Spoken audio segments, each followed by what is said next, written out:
2,500 करोड़ दिया तो कर्नाटका का मुख्यमंत्री बन जाता हूं। अब पूछना पड़ेगा तेरे के 2,500 करोड़ कहां से आए रे? अलादीन का चिराग है क्या? गसे तो निकल रहे, 2,500 करोड़ गसरे निकल रहे।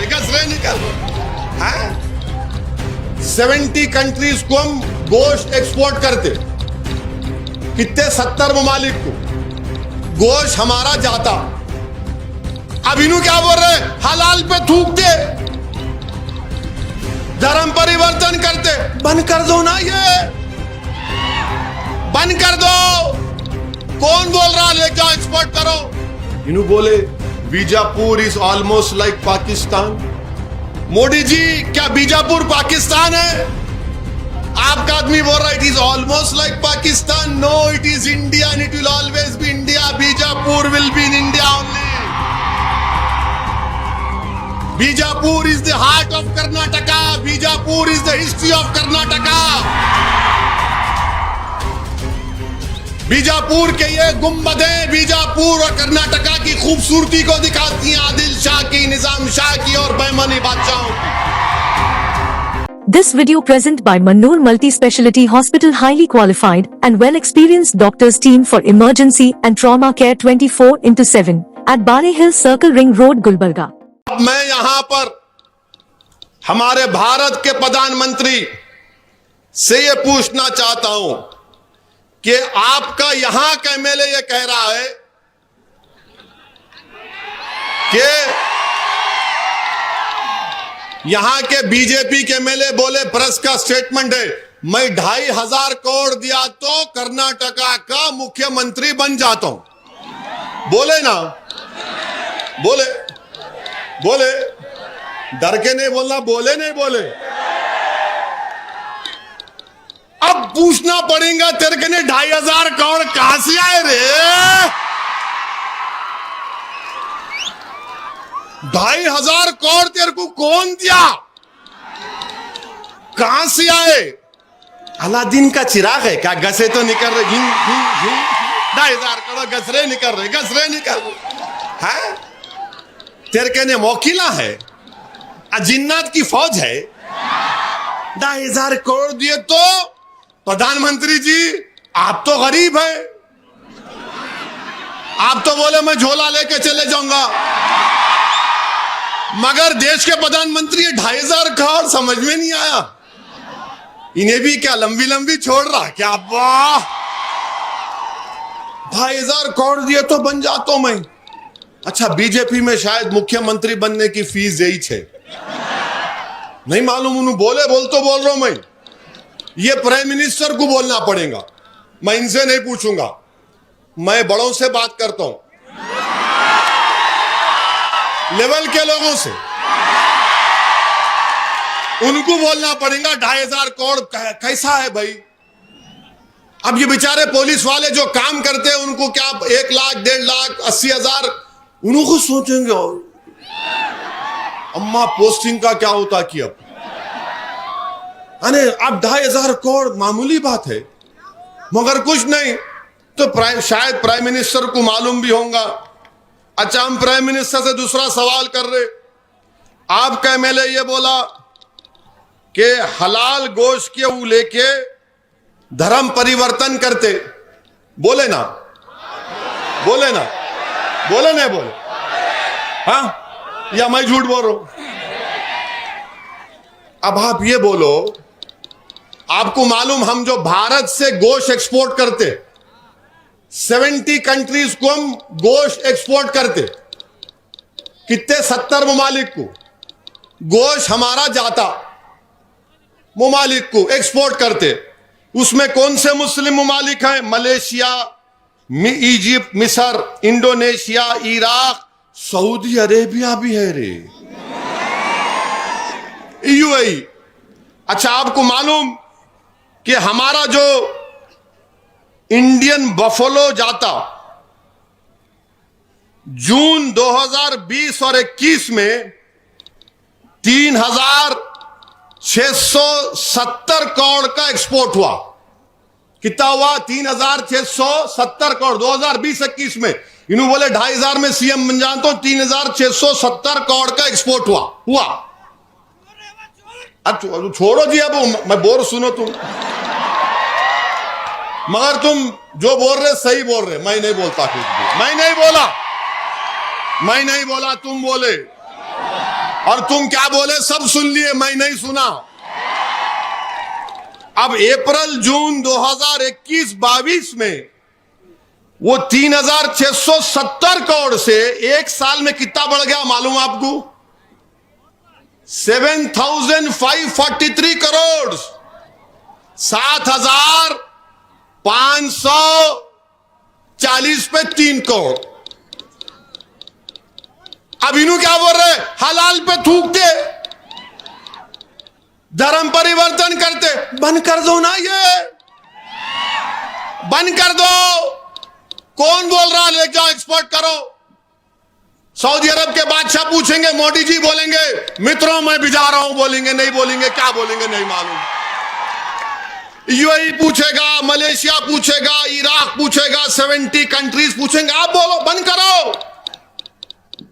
तुम धोखा दे रहे, बीजापुर की जनता को लड़ा रहे, हिंदू मुसलमान की नफरत पैदा कर रहे।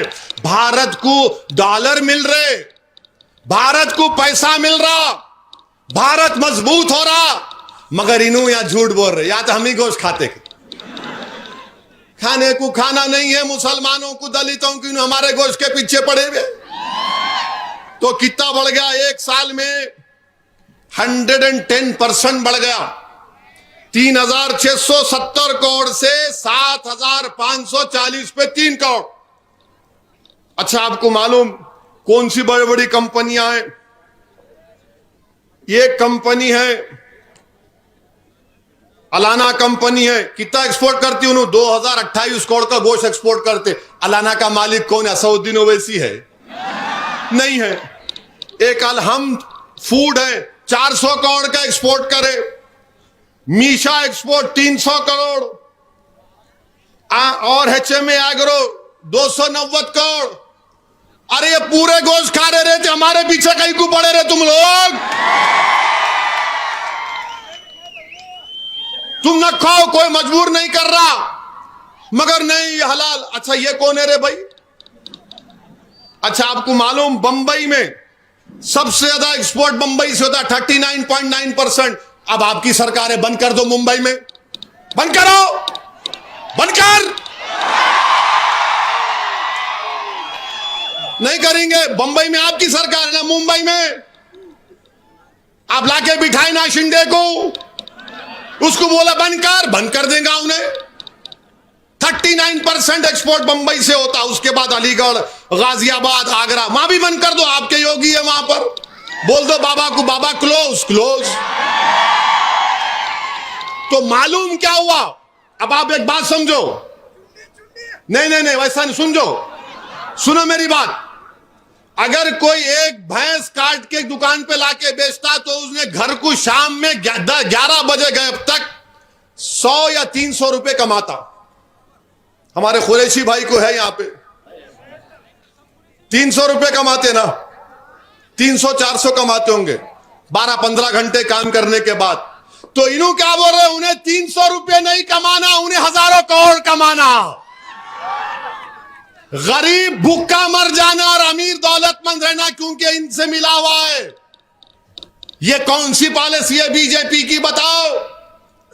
कि बोलते हलाल आया तो थूकते, अरे नहीं थूकते रे।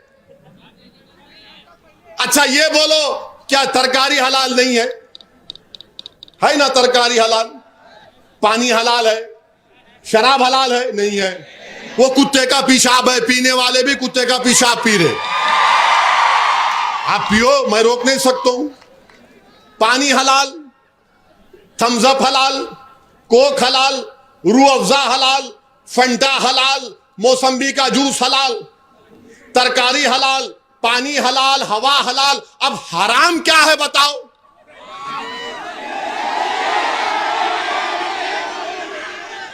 तो मालूम हुआ कि गोश्त खाना इन्होंने बोल रहे बंद कर देना, क्योंकि गरीब भूखा मर जाना और ये पूरे एक्सपोर्टर्स जिंदा रहना। हम मर जाना, उन्हें जिंदा नहीं बल्कि अय्याशी करना अपने पैसों से। अब ये बताओ, कर्नाटका की बात हम कर रहे हैं, मैं मीडिया में देखा, ये मीडिया वाले जिम्मेदार हैं, इन पे केस बुक करना, ये कैमरा वाले। उन्होंने ये बताए कि बोम्मई सरकार 40% पे काम करती। देखे ना मीडिया में आप, देखे नहीं देखे, देखे नहीं देखे, 40% पे डर रहे कहीं को जी। हमको कुछ मिला ही नहीं, 1% भी नहीं मिला हमारे को, उनको ही मिल रहा सब। अंदर बैठ के खम्मा में पूरे नंगे बोलते ना, वैसा हाल है। 40%। तो करप्शन लेना हलाल है या हराम है? बीजेपी वालों बता दो हमको। अब आप, करप्शन हलाल है या हराम है? 40% आप ले रहे। हमारा बेचारा एक गोश्त की दुकान पे 14 घंटे काम करता, कट कट कट कट बेचता, बेचारा उसके पीछे पड़ गया। अब आप ये बताइए। और फिर अब आप और एक बात इन्हों बोल रहे कि नहीं, हाँ इन्हों और एक बात बोले। भाई मोदी जी से पूछना चाह रहा हूं, मोदी जी क्या बीजापुर पाकिस्तान है? तुम आपसे नहीं है, उनसे, दिल्ली के बादशाह से पूछ रहा हूं।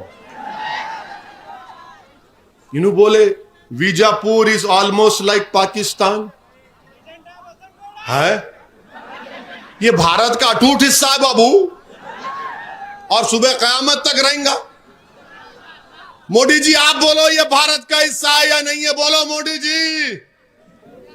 आपका आदमी बोल रहा है it is almost like Pakistan. No, it is India and it will always be India. Bijapur will be in India only. Bijapur is the heart of Karnataka. Bijapur is the history of Karnataka. Bijapur के ये गुंबदें बीजापुर और कर्नाटका की खूबसूरती को दिखाती हैं, आदिल शाह की, निजाम शाह की और बैमनी बादशाहों की। अब आप बताइए मोदी जी, ये कैसा आदमी आपका बोल रहा हमको? इसको सिखाना पड़ेगा। उन्होंने सिखा, हम नहीं सिखा सकते। फिर मोदी जी आप बोलिए, आप देश के प्रधानमंत्री, आप बोलते हैं सबका साथ, सबका विकास, सबका विश्वास। इनका एक वीडियो निकला, इसमें नु बोले कि मैं मुसलमानों का काम ही नहीं करता। बोले नहीं बोले, बोले नहीं बोले। अच्छा, इससे पहले ऐसा कोई बोले इनको? इससे पहले मैं जो बोल रहा हूं ऐसा कोई बोले खुलेआम? क्यों नहीं बोले? क्यों नहीं बोले? कई को नहीं बोले? मिले हुए है जी, औले जौले है दोनों अंदर से, समझे ना? तू मेरी पीठ खुजा, मैं तेरी पीठ खुजाता हूं। मैं उसको डराता हूं, तू इसको समझा जाके। अब तुम डराए तो भी नहीं डरने वाले, तुम समझाए तो भी नहीं समझने वाले इंशाअल्लाह ताला। मेरे अजीज दोस्तों, बुजुर्गों, अब इन्हों बीजेपी वाले कल प्रेस कॉन्फ्रेंस करके बोलेंगे ओवैसी दुश्मन है। मेरे कॉन्स्टिट्यूंसी में लाल दरवाजा है, वहां पे लाल दरवाजे की मंदिर है, और मंदिर के पुजारियों को, उस पुरानी मंदिर को मेरे ख्याल से 4 या 5 करोड़, 3.5 करोड़ रुपये मजलिस की नुमाइंदगी पे दिलाए। कौन दिलाए मालूम आपको? अकबरुद्दीन ओवैसी। अकबरुद्दीन ओवैसी जाके चीफ मिनिस्टर को बोले, चीफ मिनिस्टर साहब ये मंदिर को पैसे दो। तो हमारा चीफ मिनिस्टर, हाँ, बोले यस, हमारा झगड़ा नहीं है इनसे, दो आप। हमारा झगड़ा आरएसएस, बीजेपी और कांग्रेस से सियासी झगड़ा है। 3.5 करोड़ रुपए दिए। वही मंदिर के पुजारी साहब, कोविड की सेकेंड वेव में कोई अस्पताल में जगह नहीं मिली, अकबरुद्दीन ओवैसी असरा हॉस्पिटल में उनको बेड दिला के इलाज कराए। ये फर्क होता है, ये फर्क होता है। हाँ, मेरे को आप वोट मत दो तो क्या मैं आपको इंसान नहीं बोलूंगा? मैं आपका दुश्मन बन जाऊंगा? वोट देना नहीं देना वो भारत की आवाम का, जनता का जमहूरियत है। और आप वोट नहीं दिए, उन्हें वहां का भगा दो, उसको इधर भगा दो उसको। क्या बात है बताओ आप, इतनी नफरत क्यों? क्या ये लोग भारत के नागरिक नहीं हैं? और जिन लोगों को तुम गाली दे रहे, सुनो, जब मुल्क की आजादी की लड़ाई लड़ी जा रही थी अंग्रेजों के खिलाफ, अगर सबसे पहले किसी ने अपना खून बहाया तांतिया टोप के साथ, झांसी की रानी के साथ, तो उसका नाम किसका आएगा? मुस्लिम उलमाओं का नाम आता है। अंग्रेजों के खिलाफ जिहाद का फतवा किसने दिया था? मुस्लिम उलमाओं ने दिया था। अल्लामा फजल खैराबादी रहमतुल्लाह अलैह काले पानी की सजा काटे, और जब उनका बेटा उनकी रिलीज का ऑर्डर लेकर आया, उसी दिन अल्लामा फजल खैराबादी अल्लाह के पास चले गए। हैदराबाद के मौलवी अलाउद्दीन, मक्का मस्जिद के इमाम, जुम्मे की नमाज के बाद जनता को लेकर निकले। हैदराबाद के सुल्तान बाजार में अंग्रेजों की रेजिडेंसी थी, कहा कि अब अंग्रेजों से मुकाबला होगा। मौलवी अलाउद्दीन को सबसे पहले ले जाकर काला पानी में डाल दिया गया। हमने इस मुल्क की आजादी के लिए सब कुछ किया, मगर आज 75 साल का अमृत उत्सव मना रहे हैं, और हमारे इलाकों का, आप मुस्लिम इलाकों का बॉर्डर में आप सर्वे करा रहे हैं। भारत के प्रधानमंत्री ये कौन सा अमृत उत्सव का मना रहे हैं? आप बताइए, आखिर कब तक हमको शक की निगाहों से देखा जाएगा? ये गलत है। इस मुल्क की तारीख में जितना खून मुस्लिम अकलियत और दीगर अपनाए वतन के साथ सबने मिलकर खून बहाया। सुभाष चंद्र बोस के साथ कौन थे? ये जय हिंद का नारा कौन दिए? बोलो, ये जय हिंद का नारा कौन दिए? क्या आरएसएस ने दिया?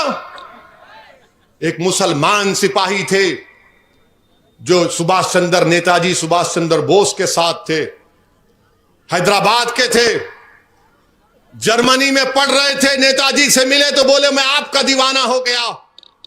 जर्मनी से सबमरीन में जब नेताजी एशिया गए तो साथ थे। जय हिंद का नारा भी तो हमने दिया। अच्छा, ये तिरंगे का आखिरी डिजाइन किसने मुकम्मल किया?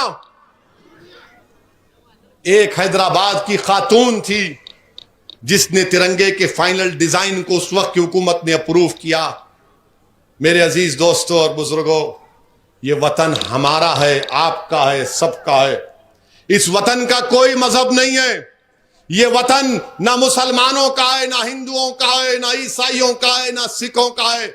ये वतन इन तमाम का है। इस वतन का कोई मजहब ही नहीं है।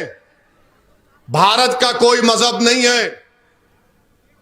यही भारत की ताकत है, यही भारत की खूबसूरती है, और इस खूबसूरती को आपको हमको मिलकर बचाना है।